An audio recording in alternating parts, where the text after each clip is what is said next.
한 번 더 옆에 분 인사하겠습니다. 하나님이 우리와 함께 하십니다.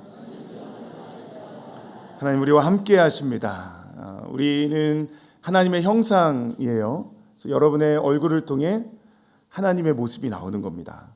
세상 가운데에 예수님 믿는 사람들이 밝게 미소 짓고 세상에 빛이 되면 빛을 전하는 거고요.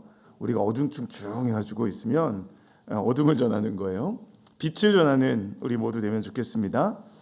자, 성탄절이 다가왔습니다. 예수님의 탄생을 기념하는 날이죠. 이 탄생에는 신비가 가득합니다. 오늘 이 본문을 가지고 우리 신비에 대한 묵상을 좀 하려고 합니다. 여러분, 신비는 영어로 미스테리예요. 미스테리. 인간이 이해할 수 없는 것을 미스테리라고 그러죠. 난 도저히 이해가 안 돼. 미스테리야. 이렇게 얘기를 하잖아요. 왜 하나님은 신비한 일을 행하셨을까요? 이 성탄에 왜 여러 가지 신비한 일들을 겹겹이 하나님이 이루셨을까요? 오늘 본문을 묵상하며 이 신비의 은혜를 보려고 합니다. 5가지 신비가 나오는데요. 첫 번째는 성탄의 동정녀의 잉태라는 신비입니다. 본문 18절 말씀입니다. 우리 같이 한번 읽을까요? 시작. 예수 그리스도의 나심은 이러하니라. 그의 어머니 마리아가 요셉과 약혼하고 동거하기 전에 성령으로 잉태된 것이 나타났더니. 아멘. 마태는 마리아가 잉태한 시기를 밝히는데요. 요셉과 약혼하고 동거하기 전이에요. 아직 결혼식, 본 결혼식을 올리기 전 약혼식입니다. 이 당시에 중요했던 것은 정결함이에요.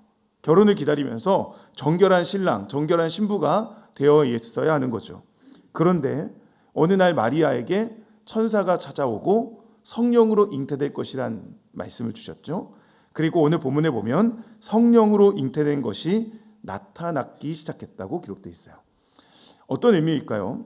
아마 임신의 그 증상들이 나타나기 시작한 거라고 볼 수 있습니다. 갑자기 입덧을 시작하거나 배가 불러오기 시작하는 거예요.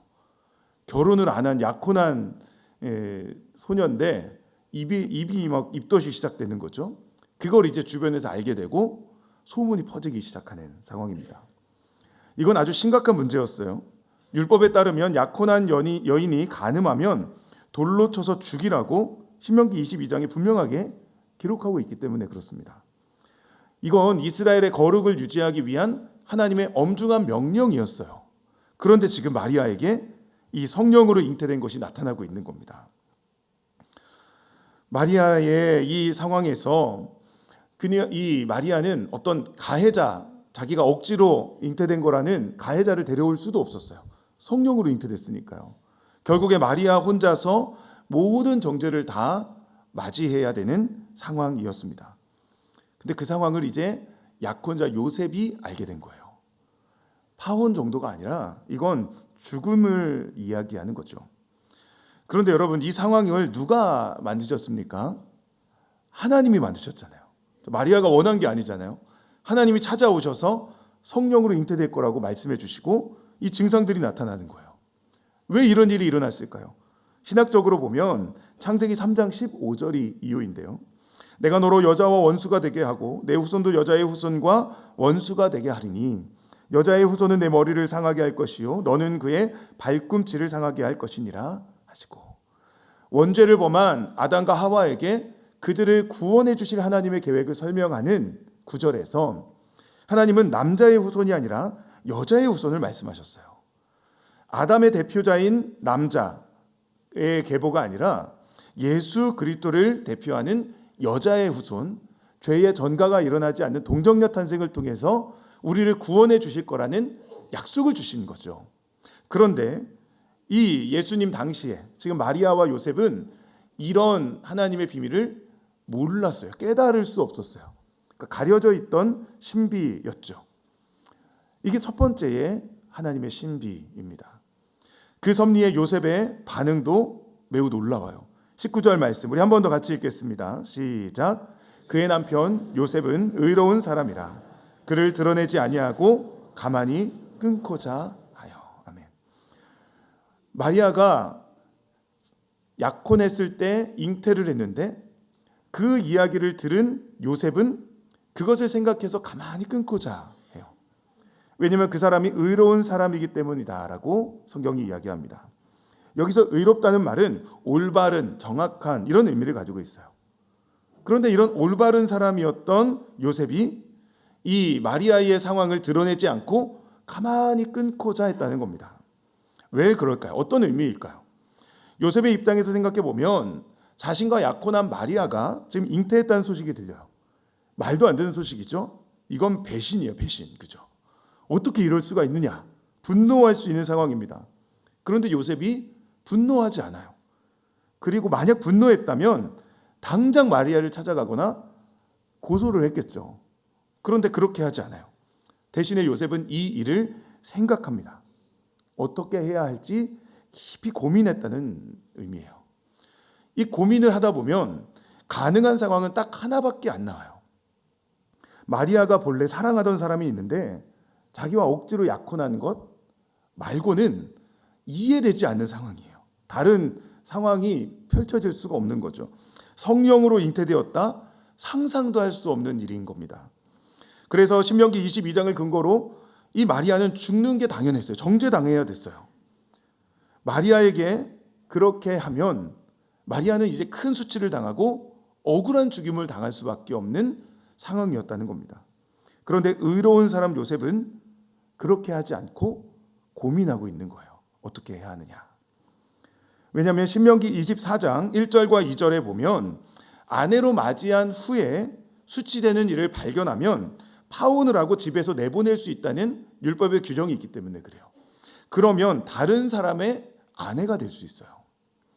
본문은 이 부분을 드러내지 아니하고 가만히 끊고자 하여로 표현한 겁니다. 그러니까 요셉이 지금 율법을 가지고 어떻게 마리아를 살릴 수 있을지를 고민했다고 이해할 수 있는 거예요. 지금 문화에서는 이런 요셉의 고민이 부당하다고 느껴질 수 있습니다.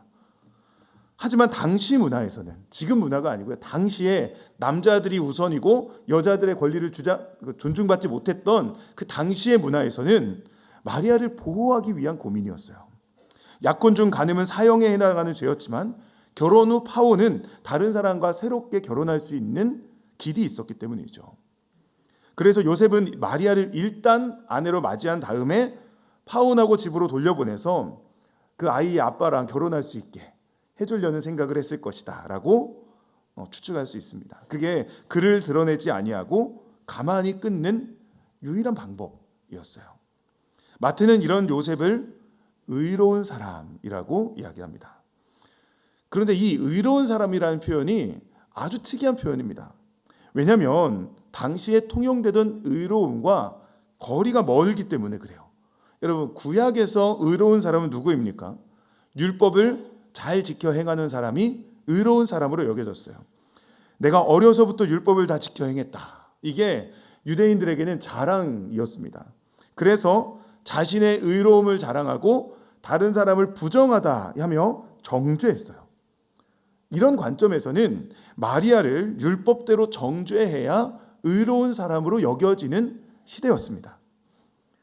그런데 지금 마태는 이 일을 드러내지 않고 가만히 끊고자 하는 이 요셉을 의로운 사람이라고 이야기하고 있어요. 당시 개념과 전혀 다른 의로움을 이야기하는 겁니다. 왜 그럴까요? 마태는 진짜 의로움이 무엇인지를 말하고 있는 겁니다. 사람이 율법의 행위를 지켜서 얻어내는 의가 아니라 율법이 추구하는 진짜 의로움이 있다고 이 1장에서 말하고 있는 겁니다. 그게 무엇입니까? 율법 행위가 아니라 믿음으로 받는 의예요. 창세기 15장 6절 말씀입니다.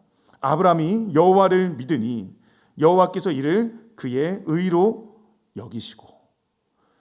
원래 율법에 이야기하는, 구약에서 이야기하는 의로움도 믿음에서 나온 것이라는 이야기를 하고 있는 거예요. 단순한 율법 행위 준수가 아니라 의로움의 시작은 믿음에 있는 게 원래 하나님의 뜻이었습니다. 마태는 그 진짜 의로움을 가지고 있는 요셉을 이야기하는 거예요.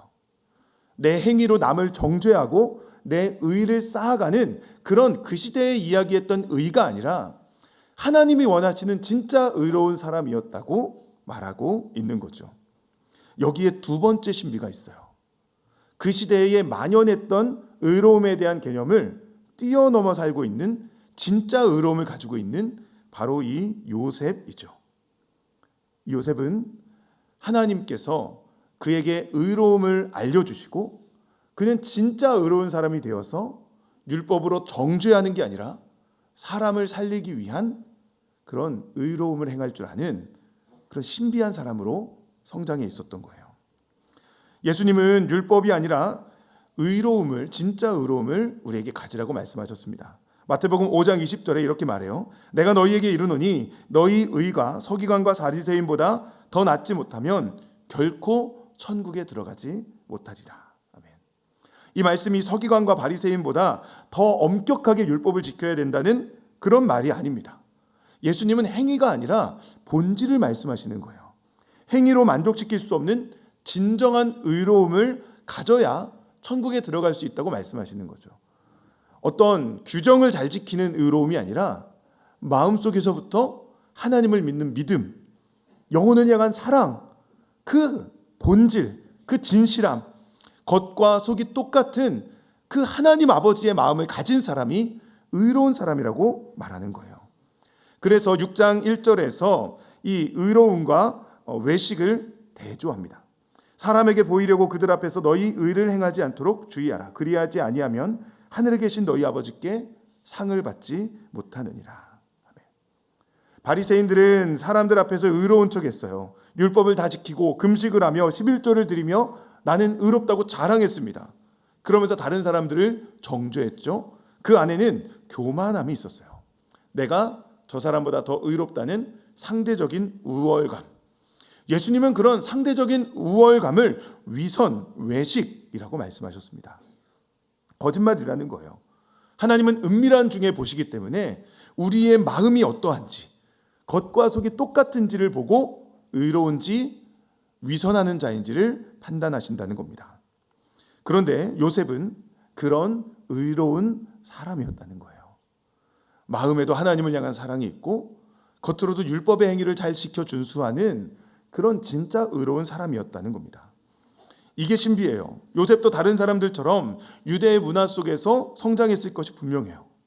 그런데도 요셉은 마리아를 정죄해서 자기 의를 쌓는 것이 아니라 이 마리아를 살리기 위해 고민해요. 다른 사람들에게 비난을 받을 수 있는 행동이었지만 한 사람을 살리는 것이 더 좋다고 생각했기 때문이라고 추측할 수 있죠.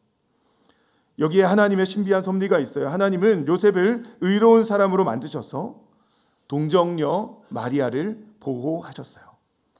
그러니까 하나님이 주신 성탄의 신비는 단순히 동정녀 탄생 이 하나만 있는 것이 아니라 요셉을 의로운 사람으로 만드셔서 이 마리아를 보호하시는 하나님의 손길 안에도 신비가 있는 겁니다.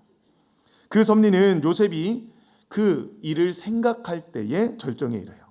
마태복음 1장 20절, 21절입니다. 같이 읽겠습니다. 시작. 이 일을 생각할 때에 주의 사자가 현몽하여 이르되 다윗의 자손 요셉아 내 아내 마리아 데려오기를 무서워하지 말라. 그에게 잉태된 자는 성령으로 된 것이라. 아들을 낳으리니 이름을 예수라 하라. 이는 그가 구원할 자이심이라 하니라. 아멘. 여기에 이제 성탄의 세 번째 신비가 나옵니다. 어떤 신비죠? 꿈에 주의 사자가 나타난 거예요. 현몽이라는 말이죠. 그리고 명확하게 들리는 말씀을 줍니다. 꿈인가 봐. 기억도 안 나고 이런 게 아니고요. 명확한 하나님의 계시가 꿈을 통해 주어진 거예요. 이것도 신비한 거죠. 상식적으로는 이해되지 않는 하나님의 신비한 역사가 계속해서 벌어지고 있는 거예요. 말하는 내용은 세 가지입니다. 첫 번째는 마리아가 성령으로 잉태되었으니 두려워하지 말고 데려오라 라는 것이고요. 두 번째는 자기 백성을 죄에서 구원할 아들을 낳을 것이니 그 이름을 예수로 하라 라는 것이었습니다. 그리고 세 번째 말씀이 22절, 23절에 나오는데요. 이 모든 일이 된 것은 주께서 선지자로 하신 말씀을 이루려 하심이니 이르시되 보라 처녀가 잉태하여 아들을 낳을 것이요 그의 이름은 임마누엘이라 하리라 하셨으니 이를 번역한즉 하나님이 우리와 함께 계시다 함이라. 아멘. 여러분 이 말씀에서 놀라운 하나님의 그 말씀이 선포되죠. 선지자로 하신 말씀을 지금 요셉 너를 통하여 이룰 것이다 라고 말씀하고 계시는 거예요. 이 말씀은 요셉에게 매우 큰 의미를 가지고 있었을 겁니다. 왜냐하면 요셉은 다윗의 후손이기 때문에 그래요. 그는 조상들로부터 이어져 내려온 메시아의 혈통이라는 자기의 정체성을 알고 있었을 겁니다. 왜냐하면 유대인들은 족보를 아주 강조했기 때문이죠. 요셉은 아마도 분명히 어려서부터 하나님에 대한 이야기를 들으며 성장했을 거예요. 그 안에는 창세기 1장의 천지창조부터 시작해서 아브라함과 이삭 이야기도 들었을 겁니다. 그리고 자기 이름이 이삭의 아들 요셉과 똑같은 이름이라는 이야기도 들었을 거예요. 그리고 그 이야기 안에는 이스라엘의 위대한 왕 다윗에 대한 이야기도 있었을 것입니다. 그리고 네가 다윗의 후손이다라는 정체성 교육이 그의 가정에서 먼저 있었을 겁니다. 요셉은 야곱에게, 야곱은 mat단에게, mat단은 엘르아살에게, 엘르아살은 엘리웃에게, 그리고 엘리웃은 그 조상에게, 그들이 다윗 가문의 혈통이라는 사실을 계속해서 들었을 거예요. 그래서 이 주의 사자가 말씀한 내용이 그냥 넘길 수 없는 거예요. 그들이 그토록 기다리던 메시아가 이제 탄생할 때가 되었다는 것을 알게 되는 예언이기 때문에 그렇죠. 당시에 유대인들은 로마의 지배 아래 있었습니다. 다윗 왕의 영광이 희미해졌어요. 하지만 유대인들은 메시아가 언젠가 오실 것이라는 것을 믿고 기다리고 있었습니다. 예레미야 23장 5절과 6절 말씀이 근거였어요. 여호와의 말씀이니라. 보라, 때가 이르니니 내가 다윗에게 한 의로운 가지를 일으킬 것이라. 그가 왕이 되어 지혜롭게 다스리며 세상에서 정의와 공의를 행할 것이며 그의 날에 유다는 구원을 받겠고 이스라엘은 평안히 살 것이며 그의 이름은 여호와 우리의 공이라 일컬음을 받으리라. 이 말씀이 이루어질 것이라는 그 확신을 이 요셉의 꿈 가운데 갖게 되는 거예요. 메시아가 오실 것이다. 이 현몽한 사자의 말씀 속에 그 놀라운 선포가 들어있는 거죠. 이 말씀은 이사야 7장 14절의 말씀이에요. 그러므로 주께서 친히 징조를 너희에게 주실 것이라. 보라, 처녀가 잉태하여 아들을 낳을 것이요 그의 이름을 임마누엘이라 하리라. 아멘. 지금 요셉의 입장에서 보세요. 처녀가 잉태하여 아들을 낳을 것이라는 성경의 예언이 있는데 지금 자신과 약혼한 처녀가 잉태를 했다는 거예요. 그리고 주의 사자가 나타나서 아들을 낳을 것이라고 예언해주고 있는 거죠. 요셉이 이걸 그냥 넘길 수 없었습니다. 23절에 보면 이 말씀과 똑같은 하나님의 말씀이 있어요. 보라, 처녀가 잉태하여 아들을 낳을 것이요 그의 이름은 임마누엘이라 하리라. 이성적으로는 이해할 수 없는 상황입니다. 그래서 신비인 거죠. 어떻게 처녀가 잉태하여 아들을 낳아요? 어떻게 자신의 꿈에 나타나서 성경 말씀 그대로를 예언하고 있습니까? 그리고 그 예언한 말씀이 내 삶 가운데 어떻게 그대로 이루어지고 있어요? 다 이해할 수 없는 신비예요. 하지만 요셉은 이 신비를 받아들입니다. 그리고 잠에서 깨어 일어나 그의 아내를 데려오죠. 24절, 25절 말씀입니다. 같이 읽겠습니다. 시작. 요셉이 잠에서 깨어 일어나 주의 사자의 분부대로 행하여 그의 아내를 데려왔으나 아들을 낳기까지 동침하지 아니하더니 낳음에 이름을 예수라 하니라. 아멘. 여기에 성탄의 네 번째 신비가 있어요. 바로 성육신입니다. 약속된 메시아가 이 땅에 태어났다는 겁니다.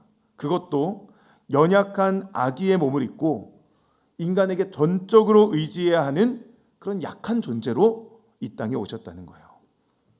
하나님의 완벽한 낮아지심. 그냥 인간도 아니라 아기가 되셨어요. 왕족도 아니라 가난한 서민의 가정에 태어나셨어요. 부모의 도움이 없이는 살 수 없는 절대적 의존적인 존재. 이게 우리의 이성으로 이해할 수 없는 놀라운 신비입니다. 예수님은 말구 위에 누이셨어요. 천하고 낮은 곳에 오셔서 머리 둘 곳도 없이 사셨죠. 그리고 수많은 병자들과 아픔의 눈물을 보고 들으며 사셨어요. 왜 그렇게 하셨습니까? 왜 이런 신비한 일을 이루셨습니까? 주님은 우리의 연약함을 아는 분이 되기 위해서였어요. 우리와 함께하기 위해서, 우리를 동정하기 위해서였어요.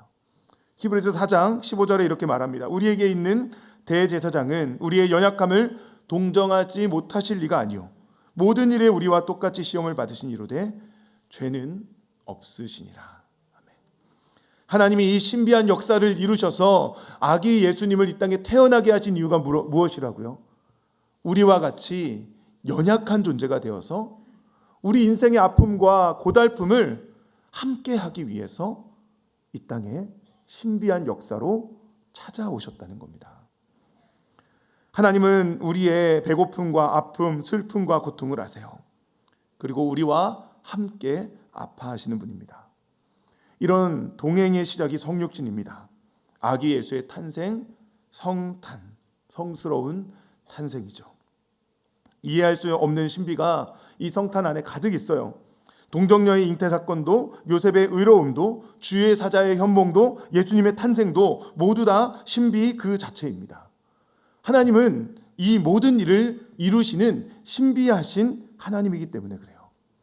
여러분, 하나님은 신비한 분이에요. 우리 인간이 이해할 수 없습니다. 그런데 그래서 하나님이죠. 거기에 은혜가 있는 거예요. 여러분, 어떤 분들은 하나님을 믿으려고 하는데 이해가 안 된다고 말해요. 당연하죠. 하나님인데 이해가 되면 하나님이 아닌 거예요. 인간이 이해할 수 있는 수준의 하나님이라면, 인간이 납득되는 범위 안에서만 일할 수 있는 분이라면, 그럼 인간은 하나님을 믿을 필요가 없는 거예요.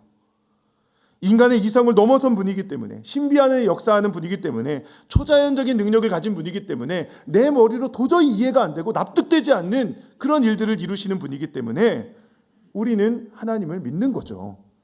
이 성탄을 믿는 이유도 마찬가지예요. 동정녀 탄생을 믿는 이유도 마찬가지예요. 그 하나님이 초월적이시고 신비한 분이라는 것을 우리 믿음으로 고백하는 거예요. 성탄이 다가올 때마다 그 하나님을 새롭게 받아들이는 거죠. 하나님은 내 이성보다 초월하시는 신비하신 하나님이십니다. 여러분, 이 신비하신 하나님을 묵상하는 오늘 되길 원합니다. 이 성탄에 이 하나님의 신비하심을 내 마음에 새롭게 받아들일 수 있는 은혜가 있으면 좋겠어요. 그리고 그 하나님의 신비한 역사가 지금도 우리의 삶 속에 이루어지고 있음을 보실 수 있는 여러분 됐으면 좋겠어요. 22절과 23절이 우리 삶에 이루어지기 때문이죠. 우리 같이 읽겠습니다. 시작. 이 모든 일이 된 것은 주께서 선지자로 하신 말씀을 이루려 하심이니, 이르시되 보라, 처녀가 잉태하여 아들을 낳을 것이요 그의 이름은 임마누엘이라 하리라 하셨으니, 이를 번역한즉 하나님이 우리와 함께 계시다 함이라. 아멘. 여러분, 여기에 하나님이 행하신 신비한 섭리의 목적이 있어요. 성탄의 목적이 있어요. 무엇입니까? 우리와 함께하기 위해서요. 그게 말씀을 이루시는 목적이죠. 선지자로 하신 말씀이 무엇입니까? 하나님은 우리와 함께하기 원하시고, 하나님이 우리의 하나님 되시고 우리가 하나님의 백성 되길 원하시는 것이 모든 선지자의 말씀이에요. 창세기부터 요한계시록까지 하나님은 동일하게 우리와 함께하기를 원하신다 말씀하세요. 태초의 에덴에서도, 마지막 새하늘과 새 땅에서도 하나님은 우리와 함께하기를 원하시는 분이에요. 왜 그렇습니까? 사랑하기 때문에요. 사랑하면 같이 있고 싶잖아요. 사랑한다고 말하면서 맨날 집에 안 오면 사랑하는 게 아니죠. 사랑하겠다고 말하는데 같이 대화하기 원하지 않고 같이 시간 보내기를 원하지 않으면 그건 거짓말이잖아요. 하나님은 우리를 사랑하신다 말씀하세요. 그리고 말로만이 아니라 정말 우리와 함께 하시는 분이에요. 그게 성탄의 목적이라고요. 여기엔 수많은 장애물들이 있었습니다. 하지만 그 하나님은 그 모든 것을 뛰어넘으셨어요. 그 방법이 무엇입니까? 신비한 하나님의 섭리예요. 아담의 계보가 아니라 예수의 계보로 여자의 후손으로 오시기 위해 신비한 동정녀 탄생을 이루셨고, 그 땅에 있었던 그 율법에 정죄하는 분위기를 이겨내기 위해서 주님은 의로운 사람 요셉을 부르셨고, 그리고 이 땅에 우리와 함께하기 위해, 우리와 같은 마음이 되기 위해 성육신하신 그 하나님의 마음이 이 성탄에 담겨 있는 거예요. 하나님은 모든 장벽을 뛰어넘어 우리에게 다가오기 위해 신비한 역사들을 이루셨다는 거죠. 그래서 우리도 뛰어넘어야 되는 겁니다. 무엇을 뛰어넘어야 될까요? 하나님께 나아가지 못하게 만드는 모든 것을 뛰어넘는 시간이 이 성탄이 되어야 해요. 죄책감을 뛰어넘어야 합니다. 잘못된 습관, 관계의 문제, 중독과 불신앙을 뛰어넘어 하나님의 은혜의 보좌 앞에 나아가는 것이 이 성탄의 우리가 해야 하는 삶의 자세예요. 히브리서 4장 16절 말씀입니다. 그러므로 우리는 긍휼하심을 받고 때를 따라 돕는 은혜를 얻기 위하여 은혜의 보좌 앞에 담대히 나아갈 것이니라. 아멘. 여기서 담대히는 솔직하게, 꾸밈 없이, 당당하게 이런 의미를 가지고 있습니다. 숨기고 가릴 것 없다는 거예요. 하나님은 우리의 연약함을 다 아시기 때문에 그냥 내 모습 그대로 하나님 앞에, 그 은혜의 보좌 앞에 나아가라는 거죠. 그래서 연말에 이 성탄 예배를 드리고 송구영신 예배를 드리고 다양한 집회들을 하는 이유가 은혜의 보좌 앞에 나아가 하나님과 함께하는 그런 한 해, 새해를 맞이하기 위해서예요. 하나님은 그렇게 나아가는 자에게 긍휼하심을 부어주시는 분입니다. 때를 따라 돕는 은혜를 주시는 분이에요. 하나님 앞에 나아갈 때 하나님은 그 하나님 앞에 나아오라는 말씀을 이 신비를 통해 주시는 겁니다. 여러분, 이 신비의 목적이 임마누엘이라고 하셨습니다. 우리와 영원히 함께하기 위해 예수님은 신비한 역사를 통해서 우리에게 오셨어요. 그리고 마태복음 28장 20절에서 마지막 약속도 이렇게 주셨습니다. 볼지어다 내가 세상 끝날까지 너희와 항상 함께 있으리라 하시니라. 아멘. 예수님은 이 땅에 오실 때에도, 이 땅을 떠나가실 때에도 우리에게 말씀해 주셨습니다. 내가 너희와 항상 함께 있으리라. 그게 임마누엘이 뜻이죠. 임마누엘, God with us. 하나님이 우리와 함께 계신다. 이게 성탄이 주는 다섯 번째 마지막 신비입니다. 여러분, 이 신비를 우리가 누리며 살아야 해요. 하나님이 나와 함께 하신다는 이 약속의 말씀, 수많은 신비를 통해서 우리에게 찾아와 주시고, 그리고 우리와 함께 하겠다고 약속하신 그 하나님의 약속이 신비한 역사로 나의 삶 가운데 함께하고 있다는 것을 깨닫는 것이 이 성탄을 보내는 우리의 마음이에요. 전능하신 하나님은 지금 우리 삶에 실제로 함께 하십니다. 그 신비한 역사는 지금도 우리에게 이루어지고 있어요. 요한복음 14장 26절 27절에 이렇게 말합니다. 보혜사 곧 아버지께서 내 이름으로 보내실 성령, 그가 너희에게 모든 것을 가르치고 내가 너희에게 말한 모든 것을 생각나게 하시리라. 평안을 너희에게 끼치노니 곧 나의 평안을 너희에게 주노라. 내가 너희에게 주는 것은 세상이 주는 것과 같이 아니하니라. 너희는 마음에 근심하지도 말고 두려워하지도 말라. 아멘. 하나님의 그 신비한 동행하심을 인식하면 우리에게는 이 평안이 주어지는 거예요. 세상이 줄 수 없는 평안. 그 평안이 임마누엘의 증거입니다. 사랑하는 우리 양문의 성도 여러분, 한 해를 마무리하며 혹시 여러 가지 근심에 쌓여 있으십니까? 내가 해결할 수 없는 문제들이 나를 얽어매고 있습니까? 그때 신비하게 역사하시는 하나님을 보실 수 있길 원해요. 수많은 신비를 통해 나는 신비한 하나님이다 말씀하신 하나님이 지금도 내 삶 속에 신비하게 역사하고 계심을 믿을 수 있는 이 성탄 되시기를 축원합니다. 여러분, 사실 우리 인생은 이해되지 않는 일들이 많잖아요. 악인이 잘 되는 것 같고 세상 돌아가는 것도 이해가 안 될 때가 많고 분명히 열심히 노력했고 분명히 하나님 믿는데 나에게 이해할 수 없는 고난이 찾아올 때가 많잖아요. 세상은 원래 이해되지 않는 거예요. 그래서 하나님은 이해되지 않는 일을 이루시는 거예요. 신비하게 내 삶을 이루어 가시는 거죠. 안 될 것 같은데 되게 하시는 역사가 일어나요. 신기한 일들이 우리 삶에 일어나요. 언제요? 우리가 하나님의 신비하심을 인정하고 그분께 붙어 살아갈 때, 그 은혜의 보좌에 담대히 나아갈 때, 때를 따라 돕는 은혜를 주시는 그 하나님이 있습니다. 그 하나님을 누릴 수 있는 우리 모두가 되기를 예수님의 이름으로 축원합니다. 우리는 신비를 경험하며 살아가는 존재예요. 여러분, 그리스도인은 그냥 신앙생활, 종교 행위에 참여하는 사람들이 아닙니다. 믿음은 신비로운 겁니다. 신비한 일을 이루는 거예요. 우리의 삶에 이루어지는 신비한 섭리가 있습니다. 하나님이 신비하게 역사하시는 분이기 때문이에요. 성탄을 묵상하세요. 하나님은 놀라운 일들을 행하시는 분이세요. 그 하나님이 우리의 삶에 동행하기를 원하신다고요. 내가 너와 함께 하겠다 말씀하신다고요. 그 하나님 앞에 나아갈 수 있는, 그렇게 결단할 수 있는 이 성탄 되기를 축원합니다. 하나님의 신비한 손길에 인생을 맡기시길 원해요. 걱정과 두려움을 내려놓고 하나님이 이루실 것이라고, 내가 상상도 못할 방법으로 하나님은 역사하시는 분이라고 그렇게 고백할 수 있는 은혜가 있기를 원합니다. 그때 우리 삶에 평안이 주어져요. 그리고 그렇게 살아가는 그 부모의 믿음이 자녀를 살리는 겁니다. 여러분, 성탄절에 우리가 보여줘야 하는 건 믿음이에요. 그냥 예수님 생일 파티 정도가 아닙니다. 자녀들에게 선물 사주는 날로 만드는 것도 아니에요. 성탄은 임마누엘을 경험하는 날입니다.